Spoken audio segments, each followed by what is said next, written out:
Welcome, ladies and gentlemen, to this presentation on the Introduction to United States Government, Part 1. I am Miss Jennifer Blank, and I will be your guide on this journey.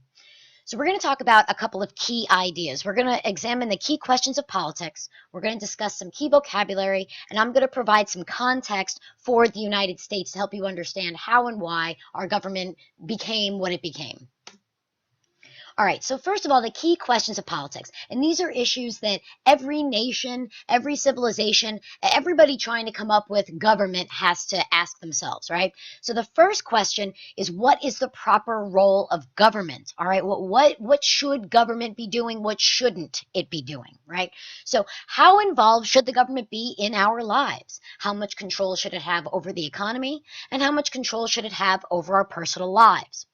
We want to ask who governs. So who is actually in charge of operating the government? Who is in charge of doing the day-to-day, right? And to what ends? What are the goals of those people who govern? Is their goal to help the nation as a whole? Is their goal to get elected or remain in power? What are the goals of those who are actually carrying out the job of government? And before we really can start answering those questions, we need to talk about some basic vocabulary. So let's start with political power. Politics is simply the art and science of governing. That is a very basic, bare bones definition.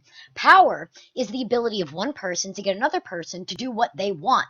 Ergo, or therefore, political power is the art and science of getting other people to follow your political views, beliefs, actions, and judgments. Now, these two terms are very important. There's authority versus legitimacy. Some people use them interchangeably, but that is a mistake because they are distinctly different terms.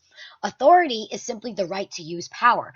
That right can come from the people. It can come because you have the bigger guns, right? So authority is simply the right to use power, to exercise power. Legitimacy, however, is when you have political authority conferred upon you by law, public opinion, or constitution, some kind of independent variable that is conferring power onto an entity. So this idea of legitimacy versus authority is very, very important.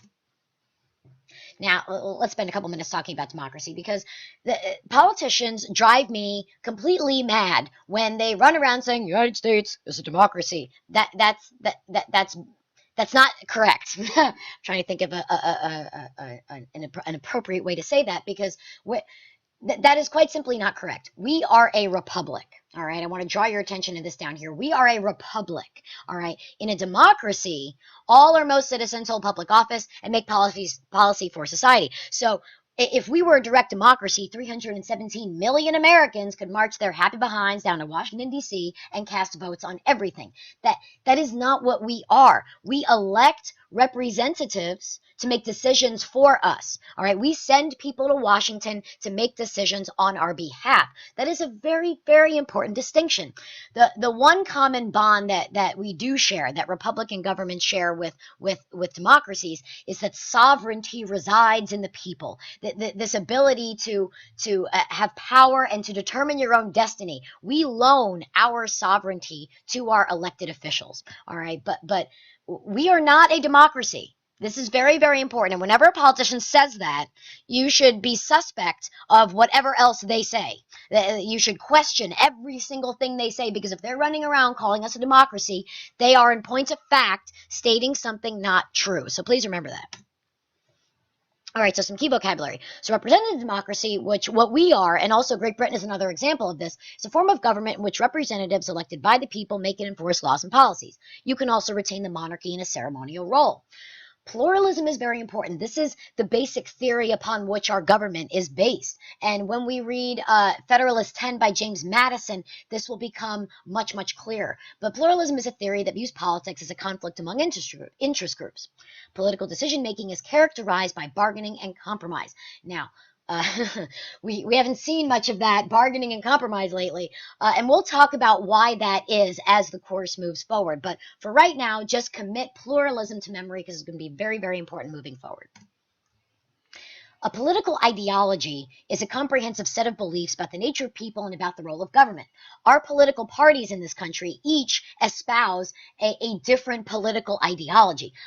What is below political ideology, libertarianism, is one that is based on skepticism or opposition towards almost all government activities. And when you think of political ideology, I want you to think of it as like a number line, a continuum, where you can have degrees of political ideology. Some libertarians are practically anarchists. They just hate government. And then other libertarians simply want an extremely limited role for the government. Now, in this slide, we're getting into what is more familiar, I think, to most Americans. Liberalism is usually associated with the modern American Democratic Party, while conservatism is usually associated with the modern American Republican Party. Now, liberals believe that they should advocate for positive government action, that government having a large role in society is a good thing. And this role is meant to improve the welfare of individuals. They support civil rights, and they have tolerance, and even beyond tolerance, acceptance, and they're actively pushing for political and social change. Where in stark contrast, conservatism wants a limited role for the national government in helping individuals, but they have support for traditional values and lifestyles, and very cautious, almost a cautious response to change, but they're anti-change in many cases. They want things to be stable and to stay the same. Now, you don't need to memorize these particular terms, but I want you to have a sense of other kinds of government. So I wanted to include these other isms so that you understand what else is out there. Authoritarianism is when the state has broad control over the lives of its citizens. Not complete control, but significant. Majoritarianism is when majority opinions make all decisions, and the rights of minority do not matter. We do not believe this in this country. We have protections in place for the minority. We'll talk about that more as the course moves forward. Now, these terms get confused all the time. People talk about socialism and communism and they don't know what the heck they're talking about. It's really quite embarrassing, to be perfectly frank. Socialism is when you generally have political freedom to choose leaders, as you do in a country like Denmark, for example. And the government owns factors of production and controls the economy. So the government determines what is produced, for whom it's produced, and how it's produced. But citizens can elect their own representatives. Now, in Venezuela, that's an example of where socialism has not worked, because as the citizens lost economic freedom, they lost political freedom as well.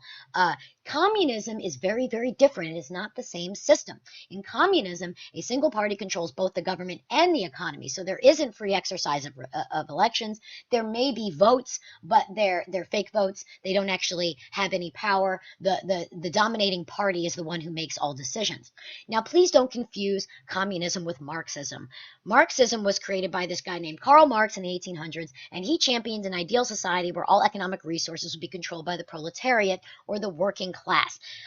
Marxism is an idea that has never been put into practice, but communism is the closest thing to Marxism. It grew out of Marxism, but it is not the same thing.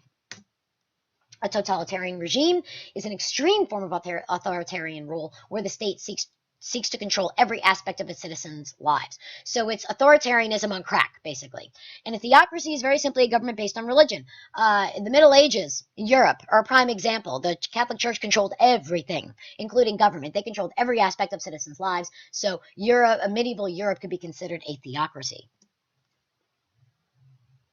Now, let's talk about some demographics of U.S. government, or the United States society, rather. The U.S. is diverse. This is a very unique feature of the United States, and we've had this unique feature since before we were our own country, since back when we were colonies.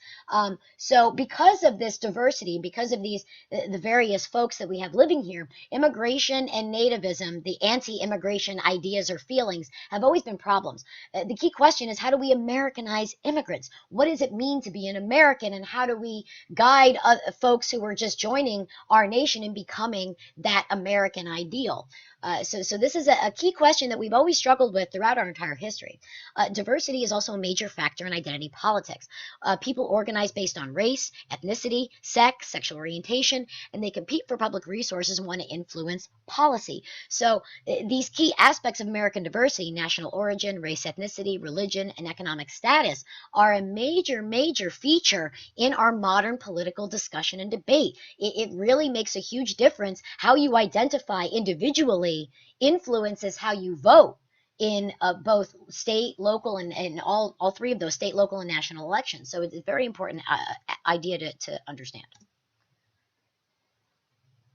All right, so political culture is really important. So I want you to pay attention to this definition up here because this is going to be really important moving forward. You should memorize this. Political culture is a shared body of values and beliefs that shape perception and attitudes towards politics and government. The essence of political cultures is agreement on fundamental principles, common perception of the rights and obligations of citizens, and rules for political participation. So in the United States, Bill of Rights would be a set of fundamental principles that we agree with. We understand that in order to participate in politics, you have to vote. You know, you have the right to peaceful protest, but it's peaceful, not violent. So that's an example of both a right and an obligation. Peaceful protest is a right, but peaceful is an obligation. And then there are rules for political participation. You have to register to vote, for example. So how do we learn about political culture? Well, public education in the United States springs to mind. That's a primary vehicle, but parents are also extremely important. Many children identify with their parents' political beliefs. In recent years, maybe the last 20 to 30 years, mass media and peer influences have become even more important on America's youth and in influencing our political culture. How do we sustain it? Through public education, national symbols, in some countries a national language. And here the United States sets itself apart because we do not have a national language. We have a cultural language that is primarily English, but there is no official written language. For the official language of the United States does not exist. We haven't codified one into law, so that makes us very unique. And these are the core values of the United States. These are core to our political culture. Individual liberty, political equality, popular sovereignty, minority rights, majority rule, and economic rights. So let's start out with a discussion of individual rights and political equality. Individual rights stem from this idea of natural rights. And these natural rights are rights that all people have simply because we were born, right? So they're very important. Political equality means that people are inherently equal politically and before the law. We're not all equally smart or equally talented, but we are all equal before the law. That's an ideal that Americans have. And this idea of popular sovereignty, the power is vested in the people. Minority rights, the fact that minorities should be protected from majorities, and majorities rule, that majorities should decide key political issues. In our nation, we balance those two. Think of like a scale where you have one minority rights on one side, majority rule on the other, and we are continually engaging in this balancing act to make sure that the majority doesn't control everything, but also that the minority isn't able to overrule the majority in very important issues. Economic rights are also very key, the right to own property and control of that property. So why did the founders choose a republic? Well, to be quite frank, the founders thought that democracy was stupid. Let me let that hang for a second. The founders believed that democracy was stupid and it was impractical. All right, there is no way that we can have 317 million people actively and positively operate government. It's never going to work. They also had a very real fear of mob rule, of the mob mentality, what they term tyranny of the majority. So the role of the citizen is political participation. So when I talk to people and they complain about the state of affairs and how our country is all messed up, and then I ask them if they vote, and they're like, no, I don't vote. My vote doesn't matter. I'm like, stop talking. Don't talk to me. Like, I don't even want to talk to you. I just walk away, and they look at me dumbfounded like, well, that's so rude. No, it's not rude. If you're an American citizen and you're complaining about the state of affairs, you should get up off your behind and vote. Listen, folks, you don't even need to go to the polls. You can vote in your underwear via absentee ballot. You can sit in front of on your dining room table at your desk, and you can vote in your underwear and then stick it in the mailbox. There is literally no excuse for not voting. So when people say your vote doesn't matter, I simply ask them, well, if 150 million people, at least, minimum, are continually sitting home at the polls, do 150 million people matter? And I'll just let that question hang there for a minute. All right, so this is the key vocabulary that we discussed during this presentation. And my students, you need to commit these terms to memory. These are very, very important, all right? So you need to start saying these terms now because we're going to be discussing them in depth over the rest of the course. Now, that's it for now. I will see you in part 2. I hope you learned what you needed to, and I will see you next time.